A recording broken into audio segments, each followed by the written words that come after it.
في رحلة تطوي الدروب بين المدائن والشعوب بحضرة الذكر الحكيم وحدنا رب القلوب، وحدنا رب القلوب. في رحلة تطوي الدروب بين المدائن والشعوب بحضرة الذكر الحكيم وحدنا رب القلوب، وحدنا رب القلوب. ولحفظ آيات الكتاب قد أتينا كل باب نمضي على درب الصواب من قبل أن تجلو الخطوب، من قبل أن تجلو الخطوب. في رحلة تطوي الدروب بين المدائن والشعوب. من أهم الأسباب اللي بإذن الله تعيننا على تدبر كلام الله سبحانه وتعالى أن نخصص وقت نستمع فيه إلى القرآن. نختار شيخ من المشايخ والقراء المعروفين صوته جميل ونستمع إلى أحسن الحديث وأعظم الكلام كلام الله سبحانه وتعالى. ولاحظ معي أني أنا قاعد أقول نستمع ولم أقل نسمع كلام الله سبحانه وتعالى. من قال هذا الكلام؟ الذي قال هذا الكلام هو ربي عز وجل. يقول الله عز وجل: وإذا قرئ القرآن فاستمعوا له وأنصتوا لعلكم ترحمون. الله سبحانه وتعالى يريد الرحمة لعباده. عندما نسمع كلام الله سبحانه وتعالى، الله سبحانه وتعالى يقول فاستمعوا. هناك اختلاف كبير جدا بين الاستماع والسماع. السماع يكون بحضور الأذن فقط، أما الاستماع يكون بحضور القلب والعقل، كي نتأمل كلام الله سبحانه وتعالى ونتدبر كلام الله سبحانه وتعالى العظيم العزيز. ثم قال الله سبحانه وتعالى زيادة على ذلك، قال وأنصتوا كي نتعظ ونعمل بهذا الكلام العظيم. النبي صلى الله عليه وآله وسلم عندما جلس مع عبد الله بن مسعود رضي الله عنه وأرضاه قال: يا عبد الله بن مسعود اقرأ علي القرآن. قال: يا رسول الله أقرأ عليك القرآن وعليك أنزل؟ قال النبي صلى الله عليه وآله وسلم: إني أحب أن أسمعه من غيري. فقرأ عبد الله بن مسعود رضي الله عنه وأرضاه من سورة النساء حتى وصل: فكيف إذا جئنا من كل أمة بشهيد وجئنا بك على هؤلاء شهيدا. فقال النبي صلى الله عليه وآله وسلم: حسبك. فذرفت عين النبي صلى الله عليه وآله وسلم لأنه استمع وأنصت إلى القرآن. لماذا ذرفت عين النبي صلى الله عليه وآله وسلم بالدموع؟ لأنه استمع وأنصت.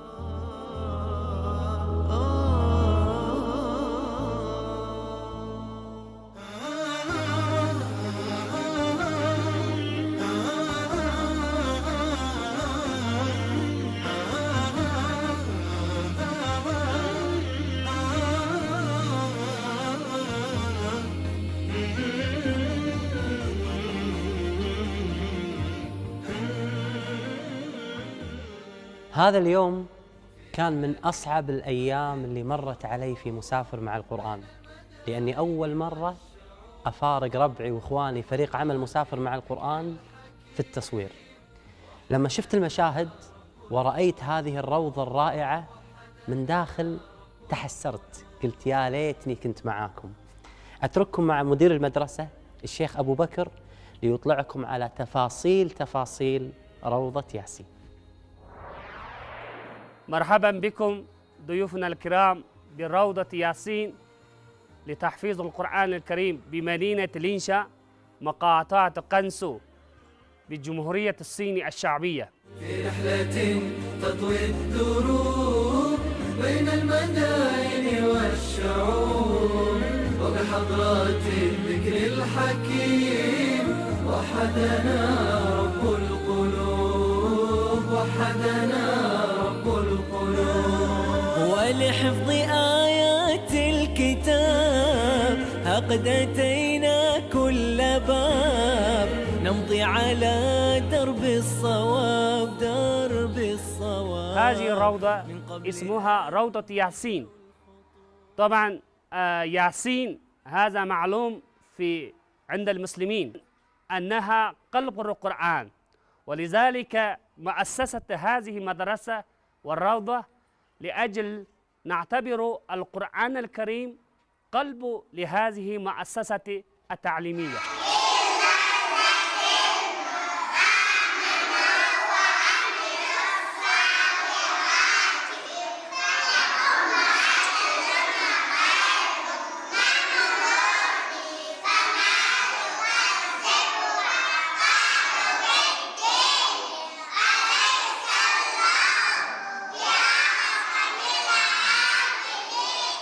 ولكن كان هذا العمل صعب جدا، لأن في الصين ما تجد أي واحد طفل يحفظ القرآن. هذا موجود في العالم الإسلامي وباكستان ودول العرب. الطلاب لا يعودون إلى بيوتهم إلا بعد 5 أشهر و10 يوما، ونسمح لأولياء الأولاد وأبائهم يزورون أطفالهم نصف يوما في كل شهر. هذا سكن لطلبة هم يسكنون في داخل، وطبعا هو في كل سكن فيه تلفاز والكاميرا والمكبر، وثم بعد ذلك كما أشرنا أن الطفل يسكنون في داخل، ولذلك نهتم بنظافة الطفل الحياة اليومية. هذا لأسنان هم ينظف كل يوم، بعد ذلك تحته موجود رقم ويغسل المربية هذا الشيء، ثم يدخل في هذا وثم يعني ينظف بالواريس. هذا للأسنان. أما هذا في الغسل الوجه، هذا للوجه وهذا لليد وهذا للرجل وهذا للجسد عندما يستحمي. ولذلك نهتم بالنظافة، لأن رسول الله صلى الله عليه وسلم يقول النظافة نصف الإيمان. في الصين هنا جو بارد جدا في الشتاء، تحت 20 والطفل ينامون على هذه السرير، ومدفع في تحت الأرض يشعرون بالحرارة على جسده. ولذلك الحمد لله منذ 5 سنوات يعني ما حدث في أطفالنا بين أكثر من 700 يعني مرض شديد في ذلك. الله سبحانه وتعالى يحفظهم. وهذه غرفة ما يسمى غرفة المشرفة والمربية، ولكل طفل هنا نعطيهم درج، وهذا الدرج يضع فيه ملابس الأطفال وأغراضها، ومربية ومشرفة يعيشون مع الأطفال وهي في مقام الأم.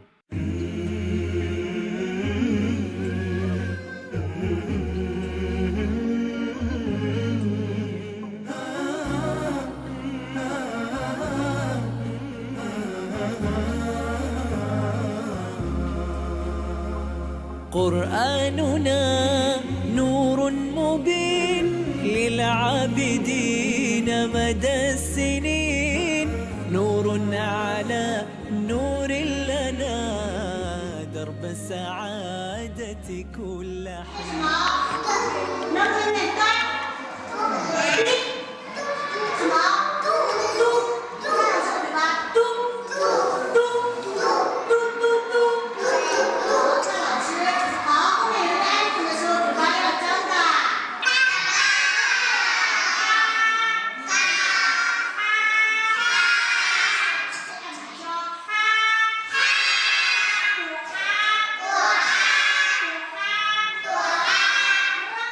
عدد طلبة الطفلة 214. أولا لابد أن يسجل عندنا قبل التحاق الامتحان القبول، وثم بعد ذلك يأتي إلينا نمتحنهم هذا الطفل هل هو ذكي، هل هو طبيعي، هل هو يصلح لتحفيظ القرآن، هل هو صحة جيدا. الشيخ أبو بكر الغريب إن ما يقبل الطالب اللي عمره أكثر من 3 سنوات.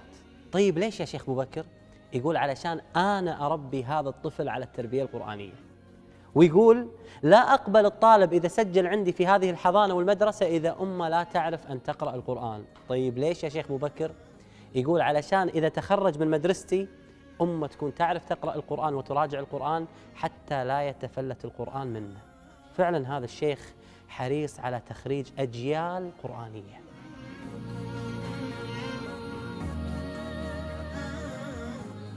لأن لو حفزنا الطفل عندما هو يعود إلى البيت من يراجعه، هذا هو الأمر.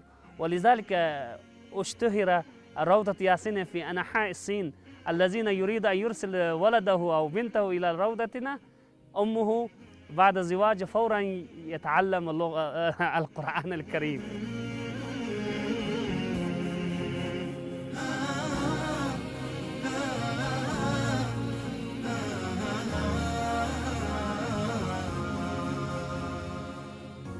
ونظام هنا يعني يختلف عن نظام المدارس الأخرى، أنها سكن في الطبقة الأولى والفصول في الطبقة الثانية.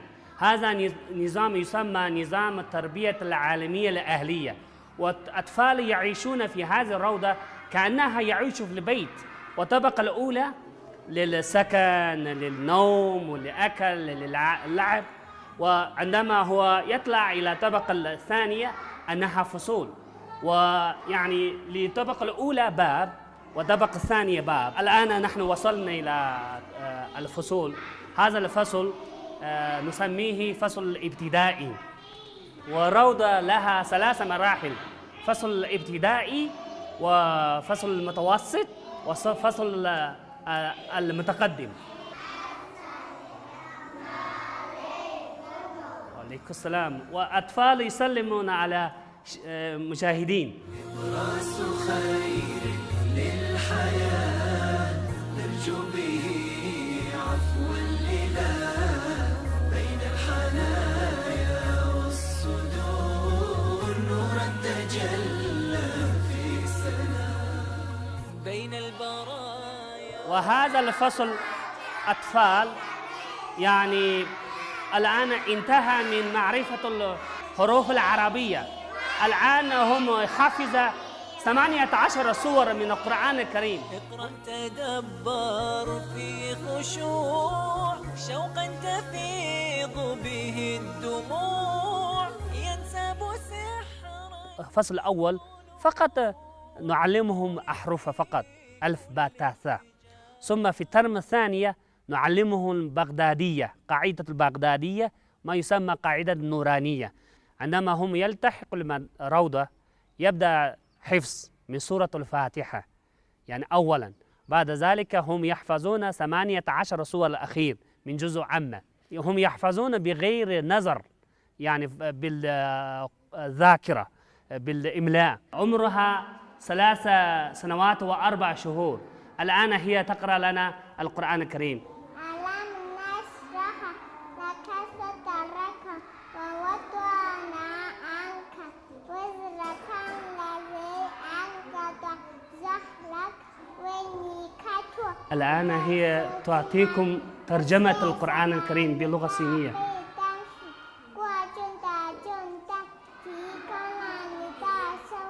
لكل فصل فيه مكان للقراءة، مكان للغرفة للعب، ومكان يعني هذه الأشياء كلها. يعني نحن لا نعلمهم فقط تحفيظ، إنما نعلمهم علوم العصرية كلها. وحدنا رب القلوب.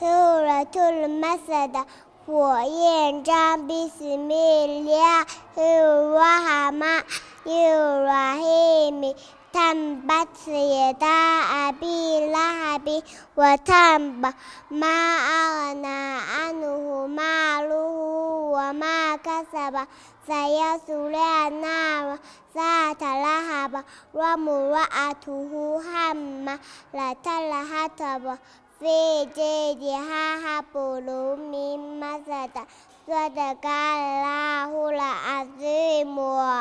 هذا الفصل فصل متوسط، بمعنى أن الأطفال في هذه الروضة مدى سنة كاملة في هذه الروضة تعلم الحروف العربية الهجائية كلها ونطق ومخارج وتجويد، وبدأ تحفيظه في هذه المرحلة. ثم يبدأ من سورة ياسين، وثم سورة الرحمن، ثم سورة الملك، ثم سورة المرسلات. الطفل عندما بدأ تحفيظ يحتاج إلى مراجعة.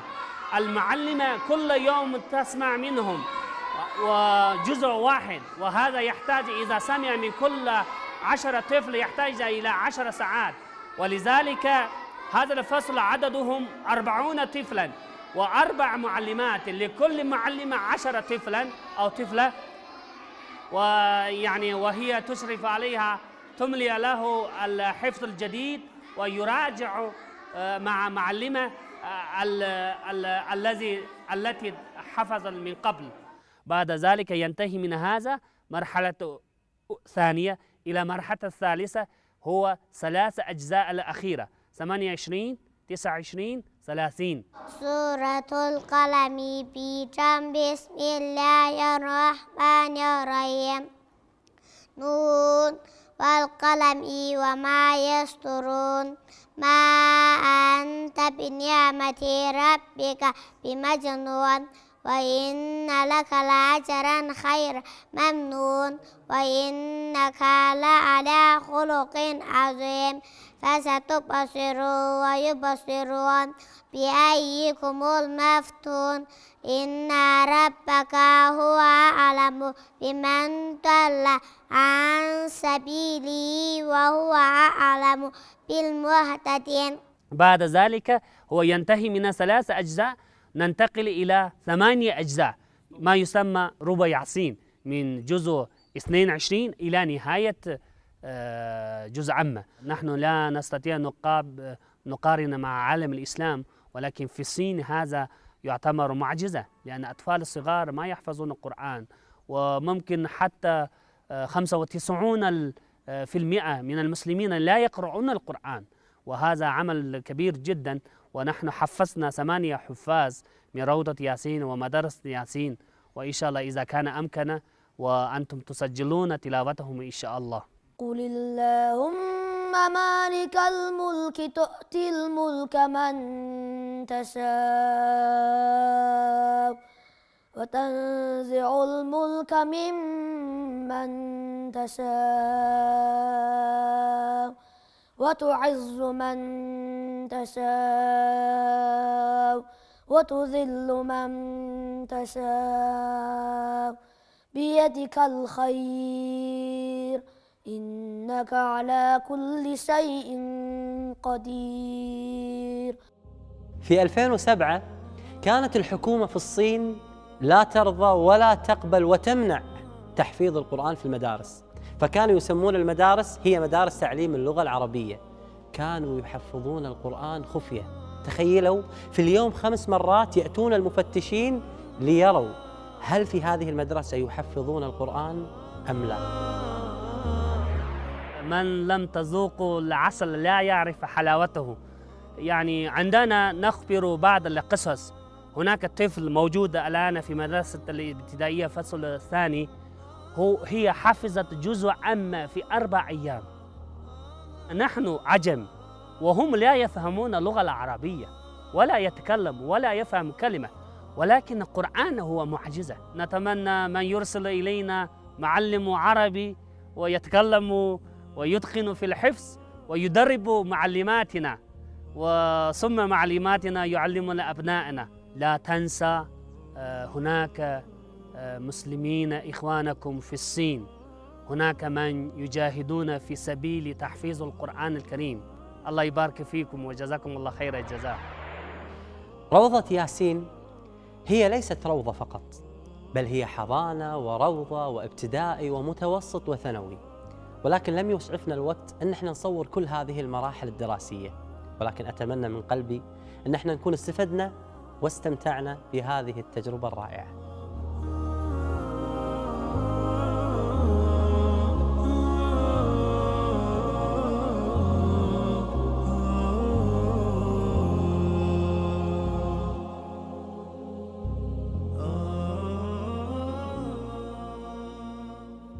أما أولئك غير المتكلمين بالعربية الذين أنزل الله القرآن على نبيه بلغة العرب ومع ذلك لم يأنفوا ولم يستكبروا وأقبلوا على القرآن، فهؤلاء لو لم يكن قد علم الله في قلوبهم خيرا لما اجتباهم. الله له اشتباء، له اصطفاء، له اهتداء يهدي إليه من ينيب، ولينظر الإنسان أي أجر من أمثال هؤلاء.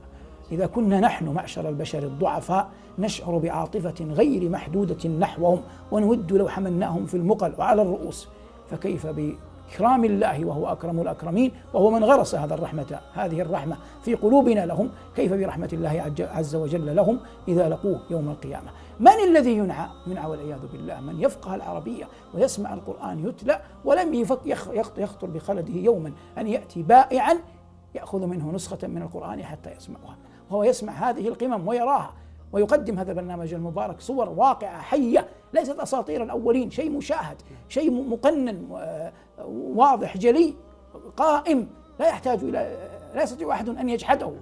يجلس مؤمن 70 سنة ليقرأ القرآن في ظل خوف عظيم يكاد أن يقتل بسببه والديه، لأنه يعلم أن هذا كلام الله لم يبالي. والله لو وقع في قلب هذا الرجل لحظة واحدة أن هذا كلام أحد الزعماء والله ما بال به ليلا ولا نهارا. الإنسان حتى كلام والديه لا يحفظه، لكنه وقر في قلوبهم أنه كلام الله. إذن ما أعظم النعم أن يرزقني الله وإياك أن نعلم يقينا أن هذا كلامه، فإذا علمنا يقينا أن هذا كلامه كل شيء بعد ذلك تبع لهذا اليقين. عبير الروح حين يفوح وباب الخير لي مفتوح، فيه يبوح فيض الروح عريج العشق بين الدور. عبير الروح حين يفوح وباب الخير لي مفتوح، فيه يبوح فيض الروح عريج العشق بين الدور. نطوف برحلة القرآن دروب الخير والأوطان، وتسمو غاية الدنيا لكي نلقى رضا الرحمن. نطوف برحلة القرآن دروب الخير والأوطان، وتسمو غاية الدنيا لكي نلقى رضا الرحمن. سنايا النور بالتفكير على الأرواح بالتأثير، فيه الخير والبرهان. من القرآن للإنسان على الآفاق والأكوان، به نمضي مدى الأزمان لا نرجو سوى الرضوان. من القرآن للإنسان على الآفاق والأكوان، به نمضي مدى الأزمان لا نرجو سوى الرضوان.